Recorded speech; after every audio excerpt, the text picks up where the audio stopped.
Hi, good afternoon, and welcome to this World Seed panel. My name is Agnieszka Skurlat, and I'm a business director for Europe for Germains Seed Technology, and I've got some great panelists with me here today. I will allow everyone to introduce themselves to each other and to our audience. And when you introduce yourselves, I would like to ask you what word would describe how seed technology maximizes nature's potential for the seed industry. Andy, can we start with you? Yes, thanks, Aga, and thanks for the opportunity to be with you today. I'm the president and CEO of the American Seed Trade Association, and it's a great pleasure for us to be here representing the U.S. I guess I really had a hard time narrowing it down to two words. So it's one word, so I did two, and I'll do them very quickly. One is essential. We have to continue to evolve in technology and innovation. We don't have a choice. Mother Nature, it moves at a rapid pace and changes rapidly. So, and the other is just the massive opportunities that we have in genetics and plant breeding and seed treatments and the other things tools that we're bringing to to the global farmers that can really enhance production today and deal with the global changes that we're dealing with. Fantastic, thank you. That's very true. Andrea, next, please. It's a pleasure to be here. Thank you for inviting. I'm Andrea Maraldi, Managing Director of Maraldi Sementi, an Italian company active in breeding and production vegetable seeds, with the main focus in root crops like onion and leafy vegetable. I joined the company 18 years ago as a breeding manager, and then I got experience in all the seed activity during this year. Replying to your question, I think we can maximize nature potential, delivering the optimal solution for the customer needs in terms of genetics and seed quality, particularly offering a valuable solution on the abiotic stresses, which are becoming more challenging over the year. Yeah. Fantastic, thank you so much and welcome. John Paul, over to you. Thank you, Akka. My name is Jean-Paul Geelhoed. I am the commercial lead within Germains for Europe. And if I think about maximize nature potential, there's the first word that comes to me is unlocking. If you think about the fact that we already have the encoded seeds in the DNA, unlocking that potential to seed tech is for me essential. And that's the first thing that really comes to mind. And I think it's something that we all share. How do we actually maximize that? So the cooperation between the seed companies and the seed tech is for me key in that. Fantastic, thank you so much. And Jeff, over to you. So I'm Jeff Fletcher. I'm the head of commercial in North America for Germains, and thank you for having me. The word for me is responsibility. We have a responsibility to the generations that are coming behind us, not only to solve agriculture's problems and shortcomings, but to figure out how to feed a growing population on a decreasing amount of acres. I think that's where we stand as a seed technology company, and that's how we aim to maximize nature's potential. Fantastic, thank you so much. Andrea, coming from family-owned business, it comes with its own challenges, but also hopefully opportunities. So my question to you was, as a smaller business, how do you see those challenges, advantages versus the companies who are maybe the sort of corporate and multinational? Yeah. So we are a vertically integrated company managing directly all the seed activity from the breeding, seed production, and sales. I think in this scenario, the real added value for a family-owned company is the agility. You know, we can be resilient on the breeding program. We can be quick in the negotiation on the commercial side, and then we can speed up the time to market. Time to market nowadays is very important. Particularly, we are breeding leafy vegetable, where downy mildew is a disease which all the company bred for, and is evolving very rapidly. So the life cycle of the variety is short. So agility, really, in this case, the time to market is really, really important. Anyway, there are many challenges. I would say, compared to the multinational as a family-owned company, we are having a smaller scale on the commercial side, on the breeding side worldwide, and then also we have a lack of a wide biotech team and the seed technology team. We can create synergy with the breeder. Anyway, that's the place where I see partnership very important. That's the place important to find a valuable partner. In this case, to overcome this challenge, we are cooperating with partner in order to be able to, to offer to our customer the best genetics and healthy, good quality seed. So healthy, good germ, and also seed technology is very important. Seed application. Think about the coating, new product which can help the crop during the first part of the variety during the first part of the crop. Yeah. Yeah, fantastic. Thank you so much for that. And Andy and JP, collaboration is super important within the seed industry. Why do you think it's even more important nowadays than maybe what it was before? Andy, maybe we'll start with you. Well, I think there's so many layers that we deal with respect to who's providing what product, and then getting that product to marketplace, and then getting the farmer to understand how best to maximize that. So we've got to be able to talk to all levels of the value chain, so that when that farmer plants it, they're maximizing whatever is in the seed and the genetics, or on the seed in some type of treatment or some other type of a activity that was done before it's planted. Yeah. And maybe also to add to that, if you look at the accelerated innovation cycles that we're seeing nowadays, I think it's even more crucial that seed companies and also seed breeders really work together, sharing data, even looking from a regulatory point of view. How do you make sure that we have the right innovations really matching the right genetics? Climate change, I think, is becoming even more and more important. Overcoming that, or really also unlocking the data and looking at the regions where you're looking at for your products, and really sharing that across this whole supply chain. So that's becoming even more and more important. Of course. And Jeff, do you have anything to add to that? Yeah, the supply chain in the seed business has always been complicated, and with tariffs and the recent global events, it's more complicated than it ever has been. With government regulations around chemistries that can be used in some countries and cannot be used in other countries, those are things that we've got to be aware of, and then we've got to navigate, and we have to do it quickly as to not interrupt that supply chain. Yeah, that's super important. I think you absolutely nailed it. Yeah, definitely. Of course, within the innovation and or adaptation of the advanced seed technologies, there can be barriers, and I'm interested, how do we, what are those biggest barriers really, and maybe touch a little bit about how we overcome them. And maybe, Andrea, if I start with yourself, if you wouldn't mind. I think the technology must be cost effective. It must provide an increase in edible yield, help to overcome the biotic and abiotic stresses, and allow our customer, the grower, to farm a sustainable crop that meets consumer expectations. I think that's yeah, thank you. And John Paul? Yeah, maybe also to add to that, I think, from the grower perspective, it's also very clear they need to understand what is the added value, because they are investing, and they also need to understand what's in it for them. Very simple, because it's the ROI is key. But also looking from a regulatory point of view, it's very important that you look at the regions where you want to put your products. Are you fully compatible over there? So for me, those things are extremely important. Fantastic.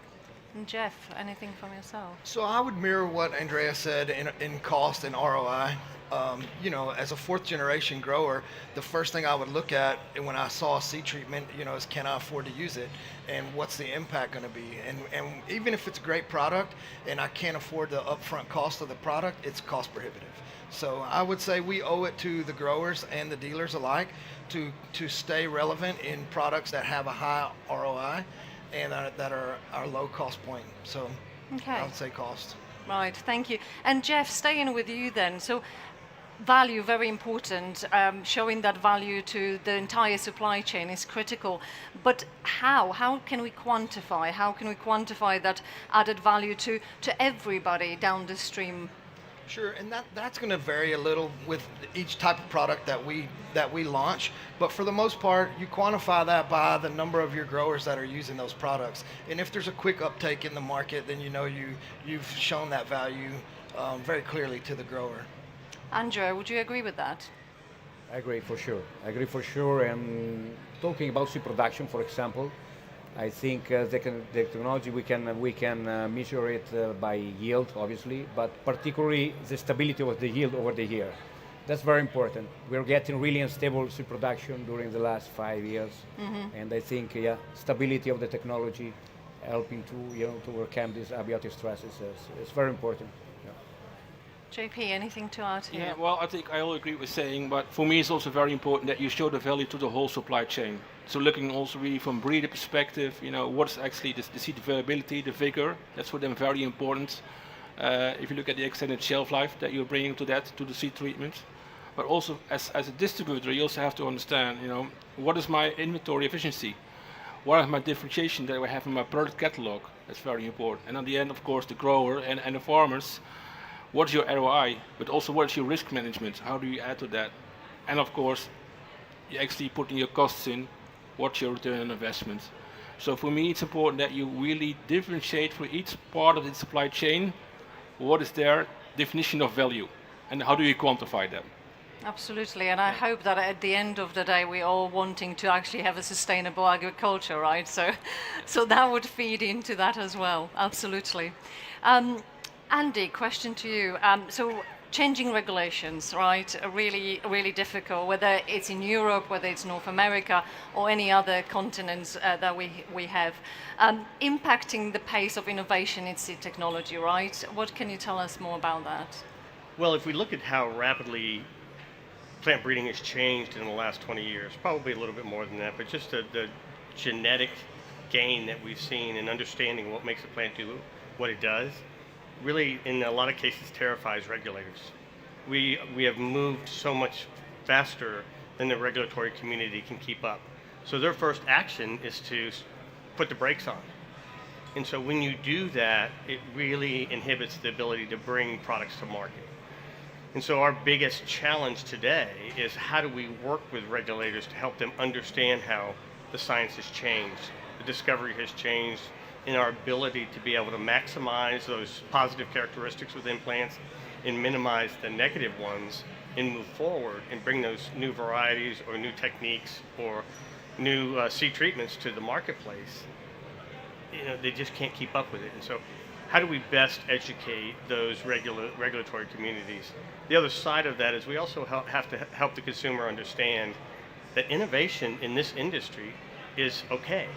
It's vital. We've been innovating in the seed industry for centuries. We didn't have to talk about it before, but now we know there's that connection between our food and how we grow crops. And so that's what we've got to be able to do, not only talk to the regulatory community, our elected officials, but also to the consumer. I think somebody touched it this morning on this, didn't they? To say about innovation and sort of people being scared of it, isn't it? Doing something to the seed. What is that going to bring? So I think those barriers and how we all approach this, how do we break them? Which is so interesting for the company like ours, who's been around for over 150 years, adding those seed technologies to the market. It's interesting to listen that actually we still got a lot to do. And does the regulators listen? Do they actually listen to you and They come do, along? but I think it just probably in any country these days, the regulators are so overworked. They don't have the ability to get out and see things. Yeah. I remember 2 years ago, we brought a group of Environmental Protection Agency people from Washington, D.C. to Minneapolis, and we took them through 3 seed treatment facilities. They were amazed. I mean, they thought we were still out back in a tub with a paddle putting treatment on seed. And when they saw how clean the facilities are, how perfect the seed looks like after it comes out, whether it was coated or treated or all of the above, whatever was done to it, it was an amazing experience, and they want to come back. And so they want us to continue to do these tours. And I think that's just incumbent on us to be able to do that. So they will listen, but finding the time to get them out of their office, because you can't just show them a little video. You've got to let them see it, touch it, feel it, and ask questions. Yeah. So being open and transparent, isn't it? You have nothing to hide and everything to be proud about. Absolutely. I think also very important what you're saying, Andy, is that the key is education. Education to the whole layers of the supply chain. Really making people aware what's happening in the innovation part, what does it actually mean for them. I think that's I think for everyone involved in this industry is one of the things. Also what Michael Carroll this morning said about sustainability, yes, but also linking that to the educational part, that people really see the value of that. That's key. Yeah.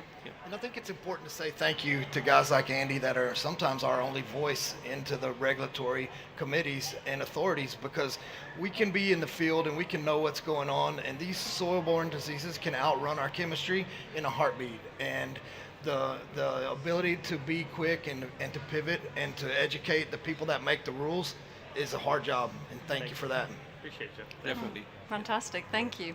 So we talked a lot about adding value, how we demonstrate the value, and then we throw sustainability into that, right? So we want to achieve everything, but how do we balance the sustainability actually initiatives with then ensuring strong economics returns for all of the stakeholders in the supply chain? Jeff, maybe if you wanted to take that. So I think sustainability is a buzzword, but I also think it's super important. And I think people want sustainability without knowing what it is, and they want it for free. And so a lot of times that means a grower having to change their production techniques with a yield drag or with an impact on their bottom line, and that shouldn't come at the cost of the grower. That, you know, that system needs to be created by the seed companies or by the CPG retailers, and that premium needs to go through the supply chain and ultimately land with the grower for their sustainable efforts. And we need to find a way to quantify those metrics that would reward the CPGs for paying those premiums towards sustainability. Fantastic. JP, anything to add Well, to that? I think I fully agree with Jeff. I think one of the things that we can do is really being data driven. It's really actually defining the matrices, having the tools, make it insightful, but also be very clear how you can connect them with the economical values. Because sustainability is one thing, but linking that, making it insightful for everyone in supply chain, and also the economical values. Because from a grower perspective, it's very important that he gets the right ROI, he gets the value that from the feed seed he needs, because he has to deliver to the retail. That's his key job. So really linking those two, I think that's very important. And Andrea, from the seeds breeder company, what is your view on that sort of linking that sustainability and making sure there's a value to the supply chain? I agree for sure with the colleague, with everything they said. I can say from a seed company standpoint, breeding company standpoint, what we are doing, we are working to improve, to increase the research activity, and we are on our breeding strategy. We are working to adopt new technology, and also we are taking in consideration the challenge, current challenge of the agricultural sector, but also the future challenge. So, Yeah. Okay. Well, I've got one more question to all of you. So, and it's about what is your call to action today for you and for everyone here today who wants to maximize nature's potential through optimizing that supply chain collaboration? Andy, I'll come to you again. I guess I would say, be an advocate. Be an advocate for your industry, one, but be an advocate for the agriculture community. We have, as I said before, we have nothing to be embarrassed by for what we do. Nothing happens, people starve if you don't plant a seed. So that's the proudest thing that I could talk about all day long. And so that importance to be able to talk about what we do, we have to continue to improve varieties on an annual basis, on a regular basis, because farmers expect that. They don't want the same production that they had last year. And you could see it all around the world, whether you're in developing countries or developed countries. They want improved varieties, and when they have the opportunity to get them, they will take that opportunity. So advocate, tell our story, and help people understand that what we're doing today is we're enhancing varieties because we better understand genetics. Thank you. Andrea? Yeah. So I think doing the breeding, improving variety, improving the seed quality is creating a big benefit in all the board. So working together. Yeah, working together, that's very important. Absolutely. And JP? Yeah, I fully agree with Andrea, is that for me, unlocking the real potential, that means really having good partnerships across the whole supply chain. Working on new products, new varieties, how do we interlink them, sharing data on all the levels, so you really actually can accelerate, the innovation cycles, because that is happening. But to really unlock that, I think we really, as a supply chain, we need to work more closely together, be more transparent, and also sharing the data, not only within, but also to the consumers. So for me, the educational part in combination with partnership, that is key. So I would really also ask people, do it and make sure that we actually are unlocking the full potential that we are seeing in nature. Thank you. And Jeff? For me, I would mirror what everyone has said already. It's just collaboration and working together. And we all have a really specific job in this super complex chain. And if we work together and help each other figure out where the hurdles are, I think we'll get there. Fantastic. So I think what I've heard is collaboration, working together, transparency. Let's not be afraid of the word seed and technology being together and everything that comes with that. And I think if we all do our part, we should be all seeing changes within our markets, isn't it? I think so. Well, thank you very much for all of you to joining us today and for sharing your thoughts around the supply chain within the seed industry and how we can all help sustainable agriculture. Thank you very much all. Thank you. Thank you.